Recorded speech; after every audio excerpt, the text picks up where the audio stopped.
संभल में 26 मार्च को सदर कोतवाली में शांति समिति की बैठक हुई, जिसमें एएसपी श्रीश चंद्र, सीओ अनुज चौधरी और एसडीएम डॉक्टर वंदना मिश्रा मौजूद रहे। बैठक में फैसला लिया गया कि ईद और अलविदा जुमे की नमाज सड़कों और छतों पर नहीं पढ़ी जाएगी। नमाज केवल मस्जिद और ईदगाह के अंदर ही अदा की जाएगी। शांति समिति की बैठक आने वाले त्योहारों को लेकर की गई है। इसमें नवरात्रि का त्योहार है और इसके अलावा ईद है, फिर उसके बाद महानवमी का त्योहार है। तो उसके संबंध में बैठक की गई थी और उसमें जो भी लोग उपस्थित रहे शांति समिति की बैठक में, उन लोगों ने अपने जो भी समस्याएं आ रही है त्योहार के दौरान, जैसे कभी कभार बिजली की समस्या, कभी पानी की समस्या, इस तरह की छोटी छोटी चीजें जो हैं, कहीं नाली वगैरह खुली पड़ी है या कोई दिक्कत है, तो उसके संबंध में छोटी छोटी चीजों से अवगत करा है। उसके निस्तारण के लिए लोगों को अवगत करा दिया गया। नमाज के लिए चर्चा ये रही कि ये बता दिया गया है कि, और ये लोग सहमत भी थे कि सड़क पर नमाज नहीं पढ़ना है, जो पूर्व से ही लागू है। और इसके अलावा माइक या लाउड स्पीकर के प्रयोग के अनुमति की बात हो रही थी, तो उसको डिनाई कर दिया गया है कि अभी तो इस तरह कोई विचार नहीं किया जा रहा है।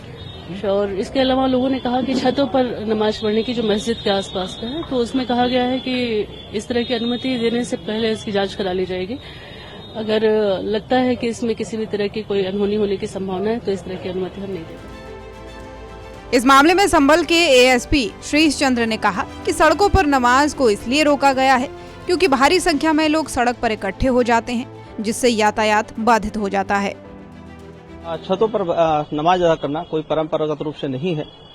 यह मात्र इसलिए रोका जा रहा है जिससे कि दुर्घटना घटित हो सकती है और इसकी पूरी संभावना है कि भारी संख्या में छतों पर भीड़ जमा हो जाए और तत्पश्चात कोई घटना घटित हो जाए। इसीलिए इसको रोका गया है। और साथ ही सड़क पर इसलिए रोका गया है कि एक भारी संख्या में लोग सड़क पर जमा हो जाते थे एवं यातायात अवरुद्ध होता था। साथ ही नेशनल हाईवे तक अवरुद्ध होते रहे हैं, राष्ट्रीय राजमार्ग भी अवरुद्ध होते हैं। एक लंबे समय तक लोगों का आवागमन पूरी तरह से बंद हो जाता है, दुर्घटनाएं घटित हो सकती थी। अतः रोड पर नमाज अदा करने से रोका जा रहा है। तो वहीं दूसरी ओर बीजेपी सांसद रवि किशन ने इस फैसले का समर्थन करते हुए कहा कि जितने भी आलिम और मौलाना हैं, वे सभी कहते हैं कि नमाज सिर्फ मस्जिद में ही कबूल होती है। सड़कों वाली प्रथा किसने शुरू की है? कानून देखिए, बच्चे स्कूल जाते हैं, एम्बुलेंस है, दिक्कत ना हो, उस हिसाब से वो हिंदू मुसलमान सब पर बनता है कि जनमानस को तकलीफ ना देके हुए अपने त्योहारों को मनाएं।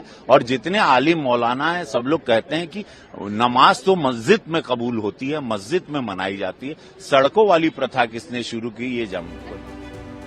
संभल में पिछले साल नवंबर में शाही जामा मस्जिद सर्वे के दौरान हुई हिंसा के बाद से प्रशासन सतर्क है।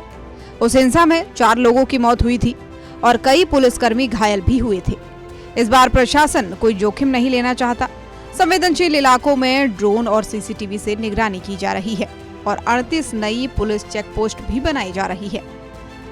संभल में प्रशासन का ये फैसला शांति बनाए रखने की दिशा में एक महत्वपूर्ण कदम है, लेकिन विपक्ष के विरोध ने इसे सियासी रंग दे दिया है। आने वाले दिनों में ये मुद्दा और भी गर्मा सकता है।